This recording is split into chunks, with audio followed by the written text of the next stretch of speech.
हर 15 साल में जनसंख्या कम करने के लिए भगवान लाखों राक्षसों को मुक्त करते हैं। मानवता ने उनसे लड़ने की कोशिश की, लेकिन राक्षस से बच नहीं पाते। वे इस दिन को नाम देते हैं न्याय का दिन। फिल्म शुरू होती है।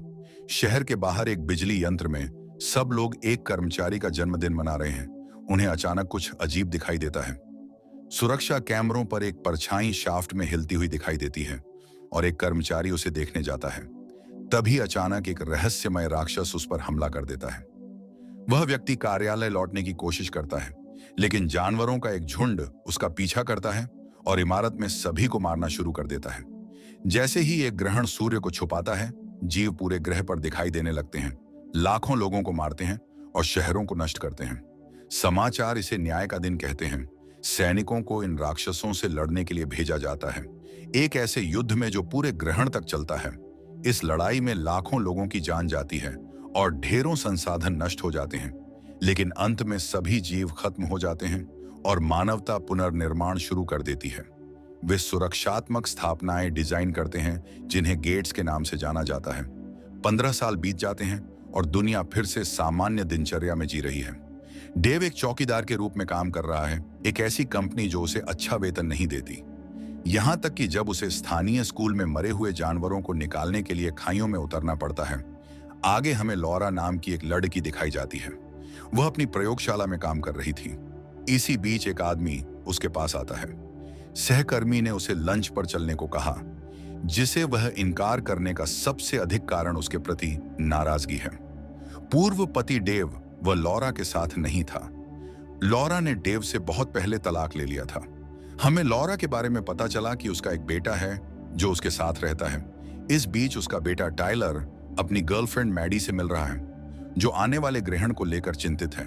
टाइलर उसे बताता है कि चिंता की कोई बात नहीं है, क्योंकि पिछले 15 सालों में कई ग्रहण हुए हैं और कुछ नहीं हुआ। इसी बीच अधिकारी गैरेट को एक गेट से कार्मिक बुलाते हैं और उसे आने के लिए कहते हैं, क्योंकि उन्होंने बड़ी भूकंपीय गतिविधि की पुष्टि की है और रोकथाम को मंजूरी दे दी गई है। जब गैरेट गेट पर पहुंचता है तो उसे लगता है कि इस बार यह कोई अभ्यास नहीं है। वह सभी सिस्टम की जांच करता है। तभी एक पावर बॉक्स फट जाता है, जिससे शहर का पूरा ग्रिड नष्ट हो जाता है। डेव टाइलर को लेने लॉरा के घर जाता है और जब लड़का वीडियो गेम खेल रहा होता है तो माता पिता बहस करने लगते हैं। पता चलता है कि लॉरा टाइलर के साथ गर्भवती थी। पिछली आपदा के दौरान डेव उसके साथ नहीं था और उसने उसे अभी तक माफ नहीं किया है। टाइलर उन्हें बीच में रोकता है और बाद में अपने पिता के साथ वहां से चला जाता है। आधी रात को डेव को अंकल टेड का फोन आता है, जिन्हें यकीन है कि नया न्याय का दिन कल होगा, और वे डेव को अपने परिवार को एक आश्रय में ले जाने के लिए आमंत्रित करते हैं। ग्रहण शुरू होने से पहले टाइलर समाचार देख रहा है और यह देखकर परेशान है कि लाखों मरी हुई मछलियां हर जगह समुद्र तटों पर दिखाई दे रही हैं। ये उन संकेतों में से एक है जो 15 साल पहले देखे गए थे। उसी समय पहली बार राक्षस चुपचाप गेट पर दिखाई देता है और सीढ़ियों से ऊपर चढ़ता है। उसी समय लॉरा डेव को फोन करती है और कहती है कि उसने समाचार देखा है और चाहती है कि टाइलर घर आ जाए, क्योंकि मिल्टन ने एक आश्रय आरक्षित कर लिया है। डेव चाहता है कि टाइलर उसके साथ रहे और एक बहस शुरू हो जाती है। इस दौरान टाइलर को एक संदेश मिलता है, जिसके कारण वह चुपके से घर से निकल जाता है। जब डेव आखिरकार उसे ढूंढने जाता है तो उसे अपने कमरे में मैडी के नंबर वाला एक नोट मिलता है। मिल्टन लॉरा के पास जल्दी जल्दी जाता है, क्योंकि आश्रय भर रहा है, इसलिए उन्हें वहां पहुंचना जरूरी है। लॉरा उसे समझाती है कि टाइलर चला गया। मिल्टन लड़के के फोन नंबर का इस्तेमाल करके विशेष सॉफ्टवेयर की मदद से लोकेशन ट्रैक करता है और उसे स्केट पार्क में पाता है। पता चलता है कि टाइलर मैडी के साथ वहां है, जो बहुत घबराई हुई और डरी हुई है, क्योंकि उसके माता पिता चले गए हैं। टाइलर वादा करता है कि वह अपने पिता जैसा नहीं है और उसे कभी अकेला नहीं छोड़ेगा। अचानक एक तेज चीख सुनाई देती है और पक्षियों के विशाल झुंड आसमान में दिखाई देते हैं। पार्क में मौजूद लोग भागते हैं और घबरा जाते हैं, और जल्द ही सड़कें परिवारों से भर जाती हैं जो शहर छोड़ने की कोशिश कर रहे हैं। डेव एक बड़े ट्रैफिक जाम में फंस जाता है, लेकिन जब वह पक्षियों को उड़ते हुए देखता है तो वह कार छोड़ देता है और पैदल ही तलाश जारी रखता है। गेट पर कर्मचारी सिस्टम की जांच कर रहे होते हैं। जब उन्हें कुछ अजीब आवाजें सुनाई देती हैं तो एक राक्षस अचानक प्रकट होता है और एक आदमी पर हमला करना शुरू कर देता है। गैरेट भाग जाता है, जबकि बाकी सैनिक गोलीबारी शुरू कर देते हैं। लेकिन ऐसा लगता है कि साधारण गोलियां नुकसान नहीं पहुंचाती। कुछ ही क्षणों बाद डेव आखिरकार टाइलर और मैडी को ढूंढ लेता है, ठीक उससे पहले जब पूरे शहर में आपातकालीन सायरन बजने लगते हैं। सौभाग्य से लॉरा मिल्टन के साथ आ जाती है और वे तीनों को मिल्टन की कार में ले जाते हैं। ग्रहण शुरू होने में लगभग 1 घंटा बाकी है और शहर पूरी तरह से अफरा तफरी में है। लोग भागने की कोशिश कर रहे हैं। हर सड़क पर ट्रैफिक जाम है। परिवार कुछ देर के लिए फंस जाता है और पंथवादियों को कारों के चारों ओर घूमते हुए देखता है, जो ड्राइवरों को डरा रहे हैं। अपने रंगे हुए चेहरों और इस विश्वास के साथ कि अंत आ रहा है, मिल्टन को आखिरकार एक रास्ता दिखाई देता है। वह जितनी जल्दी हो सके गाड़ी चलाता है और परिवार को आश्रय स्थल तक पहुंचाने में कामयाब हो जाता है। दुर्भाग्य से यहां भी अफरा तफरी मची हुई है। बहुत से लोग अंदर जगह के लिए भीख मांग रहे हैं। सेना कहती है कि केवल महिलाओं और बच्चों को ही अनुमति है। डेव टाइलर से कहता है कि वह लॉरा और मैडी के साथ आश्रय स्थल में चला जाए, लेकिन अंदर कदम रखने के बाद टाइलर को पछतावा होता है और वह अपने पिता के पास वापस भागता है और कहता है कि वह उसे कभी पीछे नहीं छोड़ेगा। महिलाएं उसके पीछे बाहर आती हैं और उसी समय स्कोरबोर्ड घोषणा करता है कि आश्रय स्थल पूरी तरह से भर गया है। समूह वापस कार की ओर दौड़ता है। डेव रेगिस्तान में टेड के छिपने की जगह पर जाना चाहता है, जबकि मिल्टन स्कूल में छिपने का सुझाव देता है क्योंकि वह पास में है और वहां एक तहखाना है। वे जल्द ही एक और ट्रैफिक जाम में फंस जाते हैं, इसलिए वे कार से बाहर निकलते हैं क्योंकि उस इलाके में एक भूकंप आता है और ग्रहण शुरू होता है। दुनिया अंधेरे में डूब जाती है। राक्षस हमला करने के लिए बाहर निकलने लगते हैं और तुरंत शहर पर कब्जा कर लेते हैं और बिना किसी दया के हत्याएं शुरू कर देते हैं, ठीक वैसे ही जैसे 15 साल पहले हुआ था। डेव जिद करता है कि उन्हें शहर छोड़ देना चाहिए और गाड़ी चलाना चाहता है, लेकिन मिल्टन गुस्सा हो जाता है क्योंकि यह उसकी कार है और वह सबको बचाना जानता है। फिर बहस शुरू होती है। एक उड़ता हुआ राक्षस गोता लगाता है और मिल्टन को ले जाता है। लॉरा चीखती है। डेव उसे कार में धकेल देता है और वह गाड़ी की कमान संभालता है और आखिरकार अपने परिवार को शहर से बाहर ले जाता है। जब वे नहर के किनारे गाड़ी चला रहे होते हैं, वे राक्षसों की उत्पत्ति के बारे में सिद्धांतों पर चर्चा करते हैं। सोचते हैं कि उन्हें भगवान ने भेजा था या नहीं। आखिरकार कार का पेट्रोल खत्म होने लगता है और डेव उसका कोई विकल्प ढूंढना चाहता है। वह उसे कुछ छोड़ी हुई कारों के पास पार्क करता है और अंदर जांच करने लगता है। वह गाड़ियों के अंदर लाशें देखता है। उसे आखिरकार एक खाली कार मिलती है।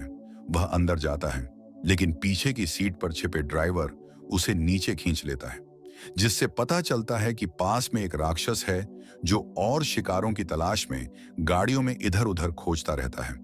और जब वह 2 आदमियों के पास से गुजरता है, शुक्र है कि वह उन्हें नहीं देखता और आगे बढ़ता रहता है। फिर राक्षस को एक लाश मिल जाती है और वह उसे खाने लगता है। इसलिए बहुत सावधानी से और चुपचाप डेव कार को लॉरा और बच्चों की ओर वापस मोड़ना शुरू कर देता है। अब दोनों कारें एक दूसरे के बगल में खड़ी हैं, इसलिए लॉरा और बच्चे एक कार से दूसरी कार में जाने की कोशिश करते हैं। वे एकदम चुप थे, लेकिन राक्षस फिर भी उन्हें देख लेता है और उनके पीछे आ जाता है। बूढ़ा आदमी कार से बाहर निकलता है और उस जानवर पर नमक छिड़कता है, लेकिन इससे राक्षस बस एक पल के लिए रुक जाता है और फिर उस आदमी पर कूद पड़ता है और उसे खाना शुरू कर देता है। परिवार इस ध्यान भटकाने का फायदा उठाकर आखिरकार उस इलाके से दूर चला जाता है और पहाड़ों में एक सुनसान सड़क पर निकल जाता है, जबकि राक्षसों का झुंड हर तरफ से शहर की ओर उमड़ पड़ता है। वे आखिरकार टेड के ठिकाने तक पहुंच जाते हैं, जो एक कंक्रीट का बंकर है। दरवाजे बंद हैं और छत पर कैमरे लगे हैं, लेकिन कोई बाहर नहीं आता। परिवार चिल्लाने और दरवाजे पर हाथ मारने लगता है और अंदर जाने की भीख मांगता है। उन्हें यह नहीं पता कि टेड अपने कंप्यूटर पर बैठा है और कैमरों पर उन्हें देख रहा है। जब कोई उसके सिर पर बंदूक तान रहा है, उसी समय पहाड़ों में राक्षसों का एक झुंड दिखाई देता है और परिवार घबराकर आश्रय की ओर भागने लगता है। डेव अपने प्रियजनों की रक्षा के लिए टायर का लोहा पकड़ लेता है, लेकिन फिर बंकर का दरवाजा आखिरकार खुल जाता है और वे अंदर भागते हैं। परिवार टेड और उसकी पत्नी स्टेला से मिलता है, लेकिन वे गैरेट को देखकर हैरान भी होते हैं। जाहिर है उसके पिता टेड के साथ युद्ध में साथी हुआ करते थे और वह अपनी यूनिट से अलग हो गया था, इसलिए वह मदद मांगने यहां आया था। डेविड देखता है कि गैरेट के पास एक बंदूक है जिससे उसे संदिग्धता होती है, फिर समूह खाना खाता है, लेकिन वे मॉनिटर पर देखे बिना नहीं रह पाते कि कैसे राक्षस दरवाजा तोड़ने की कोशिश कर रहे हैं, जिससे सभी घबरा रहे हैं। रेडियो का इस्तेमाल भी बेकार है, क्योंकि वे सिर्फ चीखें ही सुन सकते हैं। मैडी पूछती है कि राक्षस उन्हें कैसे पहचानता है, और गैरेट बताता है कि वे प्रकाश और गर्मी पर प्रतिक्रिया करते हैं। लेकिन वह सोचता है कि क्या वे लोगों की आत्माएं देख सकते हैं। वह यह भी बताता है कि कैसे वह पहले न्याय दिवस से बच गया था। उस समय वह एक रिफाइनरी में काम करता था, और जब राक्षस अंदर घुस आए, वहां वह किसी तरह नमकीन कीचड़ के एक तालाब में गोता लगाने में कामयाब रहा। उसने खुद को दफना लिया, और उसे राक्षसों की आवाज सुननी पड़ी, जो उसके सभी साथियों और दोस्तों को मार रहे थे। गैरेट का ध्यान एक कहानी सुनाने में भटक रहा था। टेड ने डेव को इशारा किया कि वह एक चाकू उठाए और छुपा दे। उसे पता नहीं था कि बाहर एक सेंटीपीड जैसा राक्षस खिड़की को ढकने वाली जाली में एक छोटे से छेद में रेंग रहा है। गैरेट ने डेव को देखा, डेव को चाकू नीचे रखने के लिए मजबूर किया। अचानक टाइलर गैरेट पर कूद पड़ा और बंदूक छीनने की कोशिश करने लगा, लेकिन गैरेट ने उसे धक्का दे दिया और बहस शुरू हो गई। लेकिन मैडी बीच में ही इशारा करती है कि वे अब राक्षसों की आवाज नहीं सुन पा रहे हैं। फिर एक राक्षस दीवार से बाहर आता है और स्टेला को काट लेता है, जबकि टेड उस जीव को अपनी पत्नी के शरीर से अलग कर देता है। गर्दन पर नमक छिड़कता है, गैरेट को अपनी बंदूक लेने के लिए कहता है, और उस छोटे राक्षस को गोली मारने की कोशिश करता है। सारी गोलियों से बच जाता है, लेकिन मैडी उसे चाकू से मार देती है। बाद में वे गैरेट को बांध देते हैं और स्टेला का खून रोकने की कोशिश करते हैं। उसी समय वे मॉनिटर पर देखते हैं कि एक विशाल जानवर बार बार सामने के दरवाजे से टकरा रहा है, अंदर आने की कोशिश कर रहा है। डेव कहता है कि उन्हें चले जाना चाहिए, लेकिन टेड बाहर नहीं जाना चाहता। स्टेला चाहती है कि वह जाए और उसे बंकर के नीचे के भूमिगत रास्ते की याद दिलाती है, जो पहाड़ों की ओर जाता है। गैरेट कहता है कि उसके पास एक कार है और वह सभी को गेट तक ले जा सकता है। वे जाने का फैसला करते हैं। टेड बताता है कि उसके पास पूरा शस्त्रागार है हथियारों का, और सभी ने खुद को हथियार बंद कर लिया। जब समूह सुरंग में प्रवेश करता है तो डेव सामने का दरवाजा खोलता है और पहले आने वाले जानवर को उड़ा देता है। सुरंग के ठीक से बंद होने के बाद दूसरों के साथ जुड़ने से पहले वे बाहर जाते हैं और देखते हैं कि स्टेला को चलने में दिक्कत हो रही है, क्योंकि वह भी एक जानवर में बदलने लगी है। बाद में वे एक सड़क पर चल रहे होते हैं जब टाइलर एक राक्षस को वहां खड़ा देखता है। जानवर मृत प्रतीत होता है, इसलिए मैडी उसे छूने की कोशिश करती है, लेकिन टाइलर उसे रोक लेता है। जब वह मुड़ती है तो जमीन में एक छेद से एक लंबा तंतु निकलता है और उसके पैरों को पकड़ लेता है। उसे घसीट कर दूर ले जाने की कोशिश करता है। मैडी बेहद जोर से चिल्लाती है। टाइलर और डेव उसे पीछे पकड़ लेते हैं और लॉरा उस तंतु पर गोली चलाती है ताकि वह उसे वापस ले आए। मैडी के आजाद होने के बाद समूह भाग जाता है और गैरेट डेव को मना लेता है कि उसे खोल दे ताकि वह किसी और हमले की स्थिति में मदद कर सके। जो बात दूसरों को नहीं पता वह यह है कि डेव अपनी बांह पर एक चोट छिपा रहा है। कुछ देर बाद वे ऊपर पहुंच जाते हैं। पहाड़ पर पहुंचते हैं और देखते हैं कि शहर जल रहा है। जब उन्हें गैरेट की कार मिलती है तो वे यह देखकर हताश हो जाते हैं कि वह स्टार्ट नहीं हो रही है। उसी समय पहाड़ की चोटी पर राक्षस प्रकट होते हैं और उनकी दिशा में दौड़ने लगते हैं। इसलिए गैरेट इंजन को फिर से स्टार्ट करने की कोशिश करता है, जबकि स्टेला टेड की बंदूक ले लेती है ताकि वह खुद को खत्म कर ले। और इससे पहले कि वह अपना रूप बदल ले, टेड उससे लड़ता है जब तक कि वह बंदूक वापस नहीं ले लेता। लेकिन डेव जानता है कि कोई उम्मीद नहीं है और टेड को वापस खींच लेता है। स्टेला राक्षसों के आने का इंतजार करती है और वे जल्दी से उसे खा जाते हैं। गैरेट आखिरकार कार स्टार्ट करने में कामयाब हो जाता है और समूह भाग जाता है। रास्ते में पीछे पड़े राक्षसों को एक रेडियो सिग्नल मिलता है और वे सुनते हैं कि लगभग सभी आश्रय इस हमले का सामना नहीं कर सके और बर्बाद हो गए। वे गेट पर पहुंचते हैं, लेकिन कोई भी रेडियो का जवाब नहीं देता। समूह सावधानी से अंदर जाता है और पाता है कि बिजली नहीं है, इसलिए गैरेट और डेव उसे ठीक करने का फैसला करते हैं, जबकि बाकी लोग दवाई के सामान की किट ढूंढने जाते हैं, क्योंकि उन्हें पता चला है कि टेड की पीठ में एक घाव है। बाकी लोग टेड की देखभाल करते हैं, जबकि डेव बिजली बहाल करता है और गैरेट बताता है कि गेट दूसरे आक्रमण के लिए तैयार था और ढेर सारा खारा पानी डाला गया था, लेकिन छेद बहुत गहरा था जब बिजली फिर से काम करने लगी। डेव और गैरेट वापस जाने लगते हैं, लेकिन अचानक गैरेट को अपने हाथ पर खून टपकता हुआ महसूस होता है और वह ऊपर देखता है और उसे एक लाश दिखाई देती है। उसी समय अंधेरे में कुछ गर्जना होती है। दोनों समूह के पास वापस आते हैं और अपने विचारों पर चर्चा करते हैं, क्योंकि ग्रहण के अंत तक 2 घंटे बाकी हैं। गैरेट एक रासायनिक गोदाम में छिपने की पेशकश करता है, क्योंकि उसके दरवाजे विस्फोट रोधी हैं। जैसे ही वे मेडिकल से बाहर निकलते हैं, एक रूपांतरित मानव गैरेट पर हमला करता है, जो डेव के साथ मिलकर उससे निपटने के लिए लड़ता है, जिससे वे जानवर को हरा देते हैं। लेकिन उनके द्वारा की गई आवाज ने और भी राक्षसों का ध्यान आकर्षित कर लिया है। गैरेट जल्दी से एक दरवाजे से भागता है और उसे अपने पीछे बंद कर लेता है और सबको पीछे छोड़ देता है। फिर वह अपने आप को किसी तरह का इंजेक्शन लगाता है ताकि परिवर्तन से लड़ना शुरू कर सके।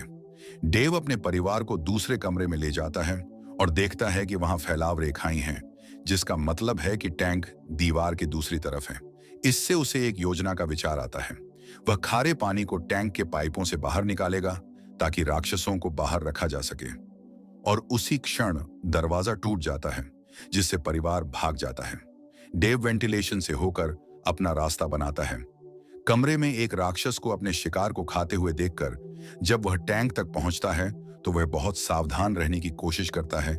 जैसे ही वह नल खोलता है और पानी कंटेनरों में भरने लगता है, डेव वापस चढ़ जाता है, लेकिन राक्षस उसे भांप लेता है और उसका पीछा करना शुरू कर देता है और उसका पैर पकड़ लेता है। जबकि डेव वापस लड़ता है, वह उस पर नमक छिड़क देता है, जिससे राक्षस धूल में मिल जाता है।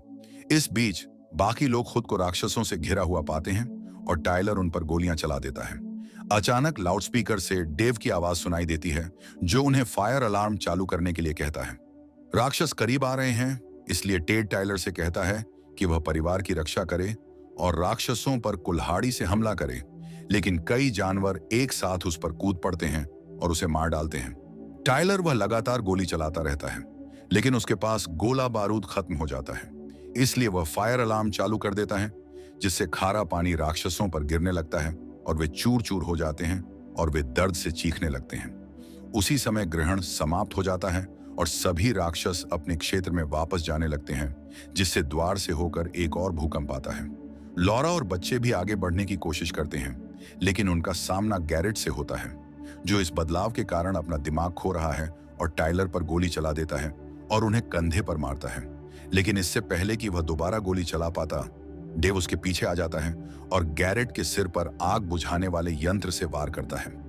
डेव अपने परिवार से फिर मिलता है। नीचे से एक विशाल राक्षस प्रकट होता है और गैरेट पर झपटता है और उसे पूरा निगल जाता है। परिवार मेडिकल यूनिट में भागता है और एक सिलेंडर में नमकीन मिश्रण बनाता है, जिसे वे राक्षस पर फेंकते हैं। जैसे ही वह दरवाजा तोड़ता है और वह तुरंत मर जाता है। परिवार बाहर जाता है और पाता है कि दुनिया पूरी तरह से नष्ट हो गई है। अब वे फिर से निर्माण शुरू करने के लिए तैयार हैं, लेकिन धुंधली परछाई हमेशा बनी रही। अंधकार कहीं भी लौट सकता है। इंसान को हमेशा तैयार रहना होगा, क्योंकि जब ग्रहण आता है तब अंधकार फिर दस्तक दे सकता है। यह कहानी केवल एक भयानक घटना की नहीं है, यह इंसानी साहस, परिवार और संघर्ष की कहानी है। कितनी भी अंधेरी रात क्यों ना आए, साहस, बुद्धि और एकजुटता से हर खतरे को टाला जा सकता है। ये थी न्याय का दिन, डे ऑफ रेकनिंग की कहानी।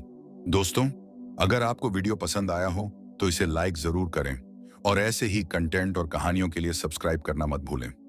आपका एक लाइक और सब्सक्राइब हमें और भी शानदार वीडियो बनाने का हौसला देता है।